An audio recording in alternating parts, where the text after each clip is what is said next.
my name is Brenna, and this is how Jesus Christ has changed my life. It's my freshman year of college, and I do not, to this day, I'm not sure exactly what it was that triggered it, but the whole first quarter of my freshman year, I just felt like I was going nuts. I was just wandering around, just kind of in a daze, and I was doing all sorts of things. Like I was trying to have the freshman experience, you know. So I was like outwardly having fun, and I was doing all this stuff, but really inside I was just thinking, no matter who I was around, I didn't feel like I was old enough, smart enough, pretty enough, funny enough. I was just like an overall sense of like, I just don't belong here. I don't fit in anywhere.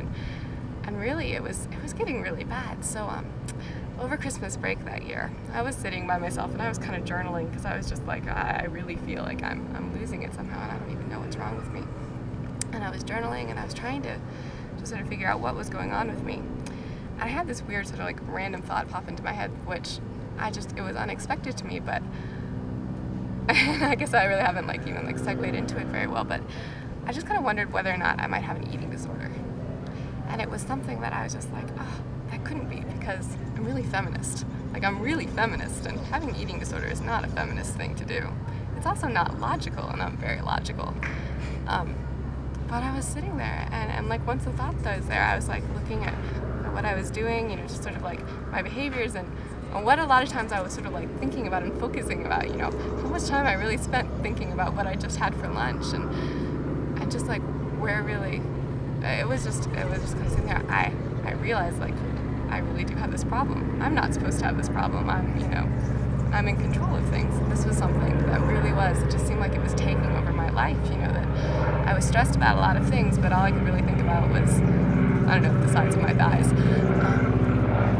So I went back to school, and for some reason I didn't talk about it with my parents. I think I was just too embarrassed, but there was a girl in my freshman dorm who was a Christian actually, but I kind of just got a sense from her that she might be someone who's easy to talk to about it. Well, here's my problem. Like, I want people to see me a certain way. I want this sort of sense of self-image. But it scares me when people buy it. You know, it scares me because I know it's not true, and I look at myself and I see how flawed I am, and that's honest, you know, it's not even like I'm blowing it up in my head, but I see myself as very flawed and imperfect, and so it scares me when other people don't see it, because then it doesn't mean very much if they like me or if they think I'm funny, because they don't realize I'm faking it or whatever it is. Then what I needed in my life was somebody who could see me completely as I was, but that I could still think. Even seeing me with all of my flaws and imperfections would love me anyway. And that was sort of like what I would say like the essential truth, that is, as much as I might have had like a great like background knowledge of Christianity and the Bible, to me sort of like my operative like notion of like what Christianity is supposed to mean in my life is that it's supposed to be about me like recognizing that what I do might not ever be sufficient, but that it still is sufficient in a paradoxical way just because God says it is, that it's real, that's there. And that's something that I think in the subsequent years, I'm a senior now, but it has really been playing out in my life, and just being able to like try and progressively become like less worried and focused on faking what I look like to other people, and being able to just look more and say, well, this is who I am, how can God use it, and trying to put it out there. And that's a big deal. I mean, I just think not everybody has an eating disorder.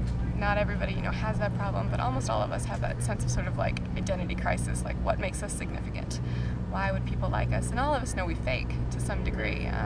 So being able to have that confidence that somebody isn't buying it and they're loving you anyway is huge. And that's something I think also like I really enjoyed being able to share with people on campus, especially the people come to me and say, my life is falling apart and you seem so together, and I look at them and say, you realize I had an eating disorder, right? You know, like whatever you see, like let's talk about what's real and what happened in my life with that. And it's been incredible.